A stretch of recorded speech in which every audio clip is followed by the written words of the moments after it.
கன்னி ராசி நபர்களுக்கு 2025 மே மாதத்திற்கு உண்டான மாத ராசி பலன். கன்னி ராசி நபர்களுக்கு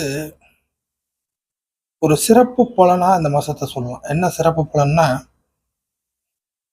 தப்பிச்சோம் பிழைத்தோம் அப்படிங்கிற மாதிரியான ஒரு சூழ்நிலை உங்களுக்கு கிடைக்க பெறும். தப்பிச்சோம் பிழைச்சோம், இது எல்லா விதத்திலையும் எடுத்துக்கலாம். கன்னிராசி நபர்களை பொறுத்தவரை A to Z, அதாவது எந்த வயதாக இருந்தாலும் இப்போதைக்கு உள்ள கரண்ட் சுச்சுவேஷனுக்கு ஏற்ற மாதிரி சில விஷயங்களை எடுத்துக்கலாம்.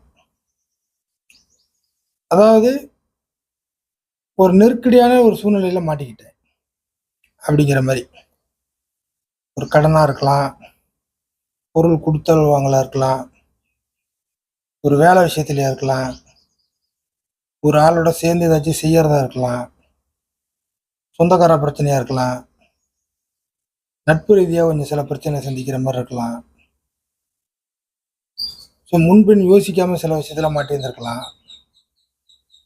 இல்லை மனசுக்குள்ளேயே பண்ணிக்கலான்னு காலம் தாழ்த்தி போட்டு லேட் பண்ணி அதில் மாட்டி இருந்திருக்கலாம். இன்னும் நிறைய வேரியன்ஸ் இருக்கு. இப்போ அந்த மாதிரியான சுச்சுவேஷனில் இதுல நம்ம எப்படி வெளில வர்றது? இது வெளில சொல்லிக்க முடியாது, உள்ளுக்குள்ளேயே போட்டு ஒரு அழுத்தமாக இருக்கும். அந்த மாதிரியான தன்மையில இருந்து எப்போ வெளில வர்றது, வர முடியுமா அப்புறம் யோசிப்போம் இல்லையா? அந்த மாதிரியான வர முடியும் அப்படிங்கிறதா இந்த மாதத்துடைய சிறப்பு பலன். ஒரு வழியாக தப்பிச்சிட்டோம் பிழைச்சிட்டோம் அப்படிங்கிறது. இப்போ இந்த மாதத்தை மே மாதத்தை பொறுத்தவரை கன்னிராசி நபர்களுக்கு புதன் நீசத்திலேருந்து வெளியே அடுத்தது 8ஆம் இடம்னு சொல்லக்கூடிய அட்டம இடத்தையும் கடந்து சீக்கிரமாகவே கடந்து 9ல் வந்துடும். மாதத்தின் பிற்பகுதியில் 9ல் வந்துடும். ஸோ 9ங்கிறது பாக்கிய இடம். ஸோ கஷ்டப்பட்டதுக்கு பாடுபட்டதுக்கு ஒரு பலன் கிடைக்கும் அப்படிங்கிறத எடுத்துக்கலாம். பிரயோஜனம் இருக்கு, நம்ம தப்பாக நினச்சிக்கிட்டோம், வராது நினச்சிட்டோம் அப்படிங்கிற மாதிரி ஒரு உணர்வுகளை வெளிப்படுத்தக்கூடிய ஒரு மாதமாக மே மாதம் கன்னிராசி நபர்களுக்கு இருக்கும். ஸோ இது ஒரு சிறப்பு பலன் அப்படிங்கிறத எடுத்துங்க. இது மட்டும் இல்லாமல் சூரியன் உங்கள் ராசிக்கு 9ஆம் இடத்துல, 12ஆம் இடத்துடைய கிரகம் 9ல், செவ்வாய் இந்த மாசத்தோட நீச அமைப்புல விட்டு வெளியேறுது. அடுத்ததாக குரு பயிற்சி நடக்குது இந்த மாசத்துல 10ஆம் இடத்துடன். எல்லாவற்றுக்கும் மேலாக ராகு கேது பயிற்சியில கேது ஜென்ம ராசி விட்டு கம்ப்ளீட்டா விலகி போகுது. 7ல் சனி வந்துடுச்சு. இதெல்லாம் மேஜரா இருக்கக்கூடிய கிரக நிலைகள். ஸோ ஃபர்ஸ்ட் விஷயம் பார்த்தீங்கன்னா, சூரியன், விரையாதிபதியான சூரியன் இந்த மாசத்தை பொறுத்தவரை கிட்டத்தட்ட உங்களுக்கு 9ஆம் இடத்துடன் தொடரும். ஒரு விஷயத்தை செலவு பண்றீங்க, அலையிறீங்க,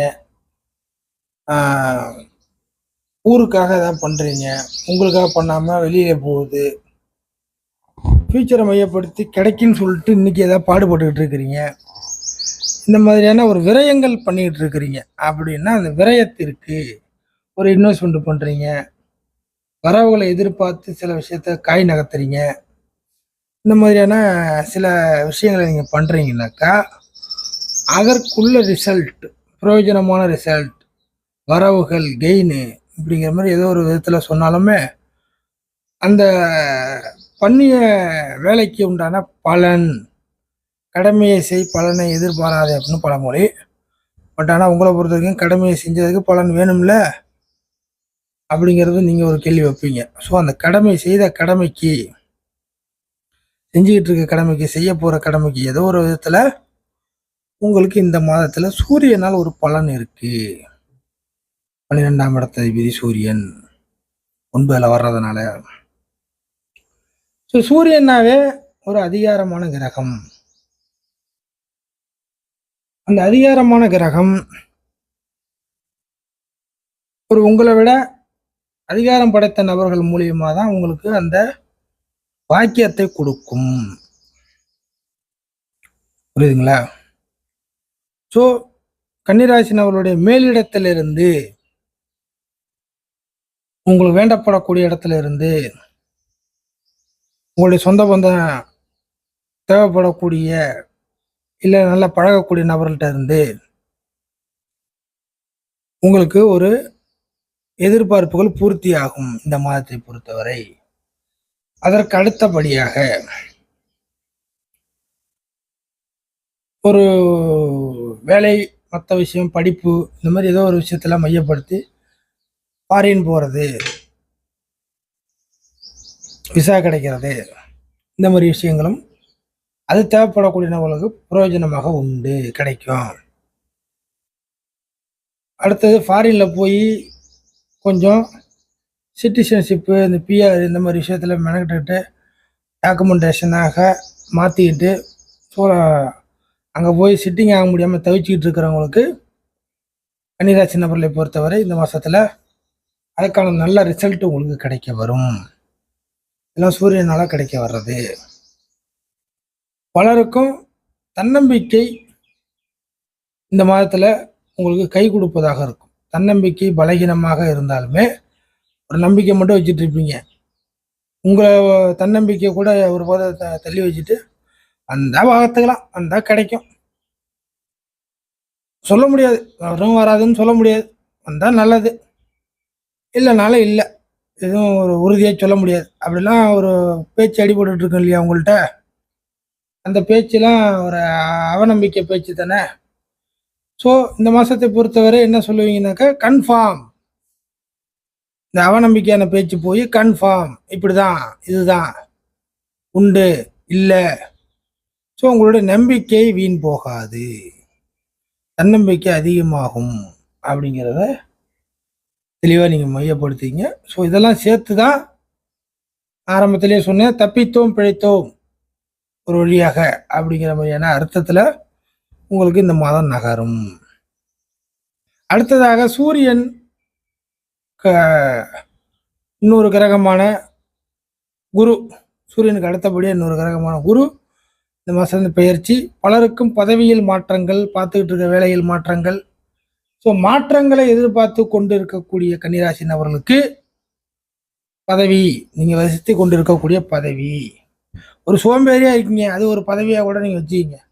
எந்த வேலைக்கும் போகல, சோம்பேறி, ஒன்றும் கிடைக்கல அப்படின்னா கூட உங்களுக்கு ஒரு வேலை கிடைக்கும். ஸோ அந்த சோம்பேறி பதவியிலேருந்து நீங்கள் விலகிடுவீங்க அப்படிங்கிற மாதிரி மைண்டில் வச்சுக்கலாம்.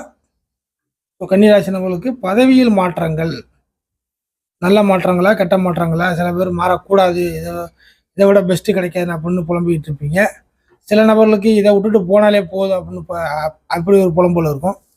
எது எப்படியாக இருந்தாலும் மாற்றங்கள் ஜாதக ரீதியாக இருக்கும் பட்சத்தில் உங்களுக்கு இந்த மாதத்தில் இருந்து அதற்கான வேலை ஆரம்பிக்கிறது. ஸோ கன்னிராசி நபர்களுடைய மாற்றம், பதவியில் மாற்றம் அப்படிங்கிறது ஊர்ஜிதமாகும். அடுத்ததாக கேது வெளியேறுது. ஸோ கன்னிராசி நம்மளுடைய விரக்தி நிலைமை, கன்னிராசி நம்மளுடைய வெளியில சொல்லிக்க முடியாத விரக்தி நிலைமை இந்த மாசத்துலேருந்து கொஞ்சம் கொஞ்சமாக குறையுது. புரியுதுங்களா? ஒரு உற்சாக அமைப்புகள், விரக்தி போய் ஒரு உற்சாக அமைப்புகள் உள்ளே வரும் அப்படிங்கிறத மைண்டில் வச்சுங்க. ஃபைனலாக கன்னிராசி நபர்களை பொறுத்தவரை ஃபைனலாக இன்னொரு விஷயத்த சொல்லணும்னாக்கா, 7ல் சனி வந்துடுச்சு, அடுத்த ராகு 6ல் வரும். அப்போ என்ன நடக்குன்னாக்கா, சம்பள வேலைக்கு போயிட்டு இருக்கிறவங்க சம்பள வேலையை மட்டும் பார்க்கறது நல்லது. அதை விட்டு ஒரு 4 பேர் சேர்ந்து கூட்டு சேர்ந்து தனியாக சைடில் ஒரு பிஸ்னஸ் ஆரம்பிக்கிறேன், ஒரு அமௌண்ட் இன்வெஸ்ட்மெண்ட் பண்ணால் ஒரு ஷேர் கிடைச்சின்னா 4ஆக பிரிச்சுக்கலாம், 3ஆக பிரிச்சுக்கலாம், 2ஆக பிரிச்சுக்கலாம் அப்படிங்கிற மாதிரி, எதையுமே 2 3ஆக பிரிச்சுக்கலாம், ஷேரிங் வந்துடலாம் அப்படிங்கிற மாதிரி ஒரு ஆப்ஷனுக்கு கன்னிராசி நபர்கள் தயாரானீங்கன்னா அது உங்களுக்கு சொதப்பலை கொடுக்கும். ஷேரிங் அமைப்புகள் தேவையில்லை. கன்னிராசி நபர்களை பொறுத்தவரை இந்த மாதத்திலும் சரிதான், அடுத்தடுத்த காலகட்டங்களும் சரிதான், ஷேரிங் அமைப்புகள் தேவையில்லை. Maximum இண்டிவிஜுவலே okay. ஷேரிங் அமைப்புகள் உங்களுக்கு தலைவலியாக முடியும். இதை மட்டும் மைண்டில் வச்சுக்கணும்.